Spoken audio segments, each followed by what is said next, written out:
Good evening, ladies and gentlemen. Once again, this is your boy Kib to my aid of the Civic engagement, bringing you all day two coverage of the Democratic National Convention.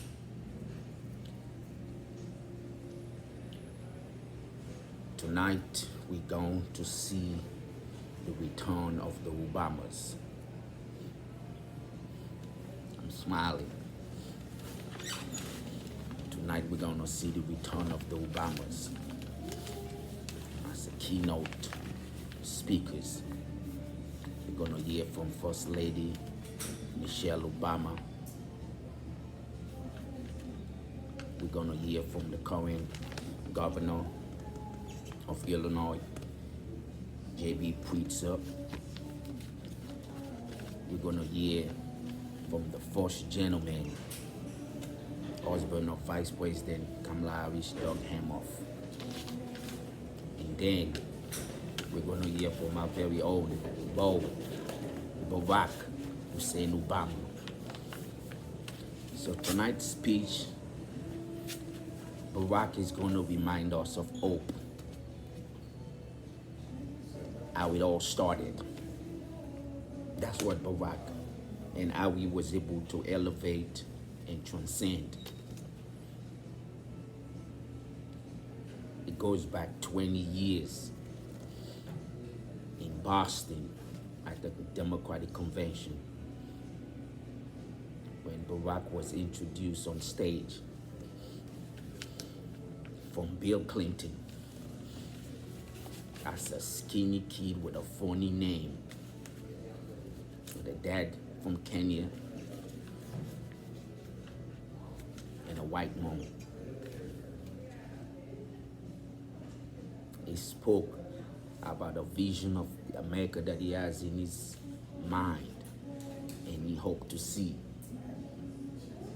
20 years ago. And he told us how he was able to get involved in politics as a community organizer in south side of Chicago. So he's coming home. So Barack is coming home, and he's going to remind us why the campaign of Kamala is in a similar situation. It's in a similar situation because he see the hope in Kamala, just like we saw the hope in him. And Kamala also saw the hope in Barack when she was involved early on in the 2008 campaign for Barack Obama. How do I know? Because I was there when Obama had the first rally in Oakland City Hall with Von Dellums as the current mayor of Oakland. And that was the first time we see over 15,000 people on the Frank Ogawa Plaza City Hall on the St. Patrick's Day, who was stomping for Barack Obama. And he launched the West Coast campaign of his presidency. Kamala was there, together with his brother-in-law, Tony West. And they become involved, and they were surrogate of the Obama campaign. Stomped all over the states, Nevada, Arizona, Pennsylvania, Wisconsin, Iowa. All the way, and Barack was victorious. But it was that hope. During that time when Barack took over, the country was also divided. But he spoke about there was not a black America, there's not a white America, there is the United States. So that's what he's going to remind us tonight, and how we need to unify and support Kamala Harris to win in November.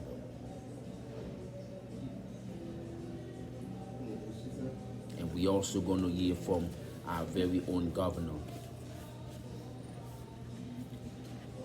California Governor Gavin Newsom. Newsom is going to bring all the delegates together and ratify that on stage. California is known to have one of the largest delegates at the convention. And Newsom is going to remind us about home base, about how California policies is what will drive the nation. Because California is the 5th largest economy in the world. If we was to just look it by itself, California by itself is a country.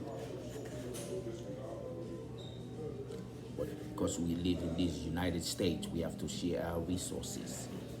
So don't let nobody tell you California don't have it going on. Because if you look at the people that contribute into the national coffer, California is in top, next to New York. And so we have a clear shot inside.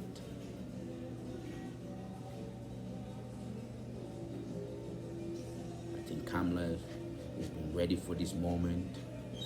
She's been trained for this moment. And I think it's on all of us to take her to the finish line so we could continue with the democratic policies. It was interesting to see all the speakers that was lined up for the first day. One of my favorite speakers for the first night was AOC. AOC always bring it back what everyday Americans are feeling of.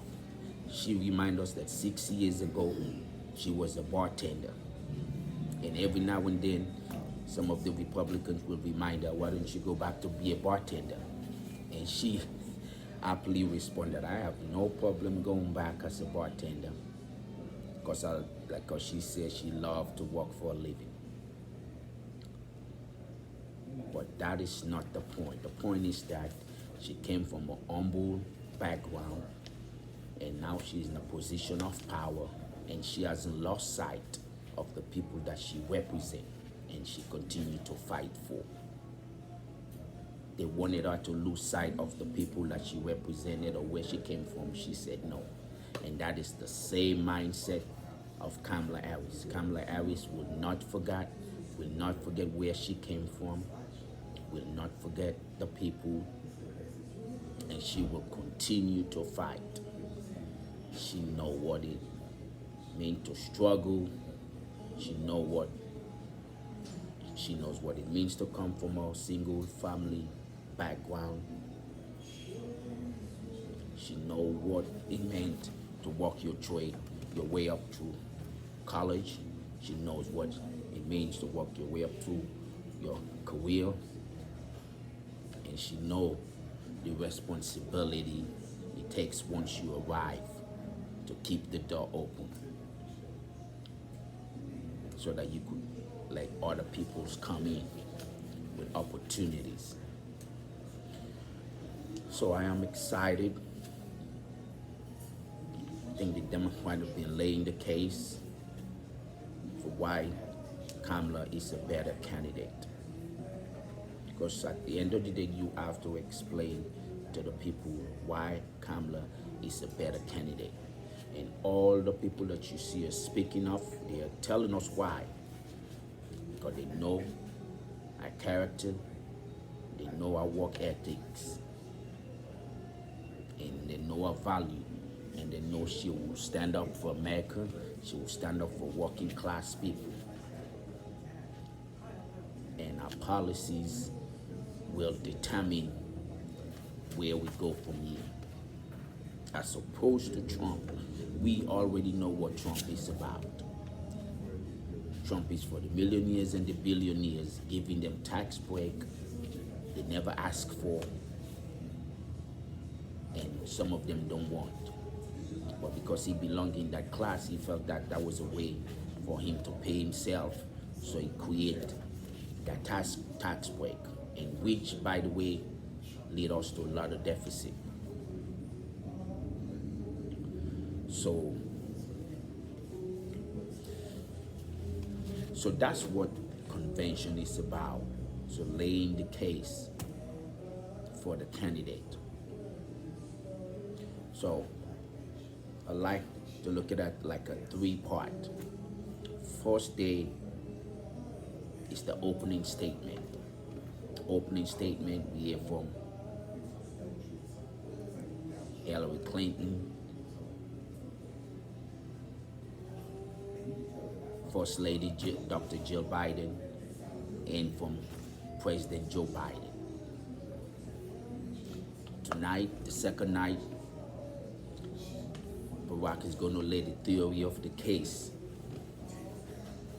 Why we should give the mantle to Kamala Harris. So that's what you're going to see. And he's going to speak from experience. And so he's excited, and because I'm juiced, I want to make sure that our folks getting the information that we need, and civic engagement. Civic engagement is here to break down everything. So this is what the convention is all about. Laying the foundation for the candidate. It's also like a co-worker that have a promotion, and everybody is celebrating that co-worker at the job. So Kamala is the co-worker, and she's been celebrated at the convention. That's what it is. The convention is the party. Kamala is the co-worker that get promoted. And you hear all the co-workers are speaking why she's the best person to be promoted for the job. So we got a great shot. Somebody that's gonna fight for everyday people, that's gonna make some bold decision, and that's gonna deal with difficult issues and topic and be sincere. And of course we know they're gonna hold her to task. And I think she will be ready because she's always been for the people. And she'll be making bold decisions. So that's where we at, a bold vision for America's future. And Barack Obama is the one that's going to make that case. So this is your boy Kib Dumaid of the Civic Engagement. I want to make sure I just give you all some update, day 2 of the Democratic Convention. Don't let your heart be troubled. Keep the faith. Peace.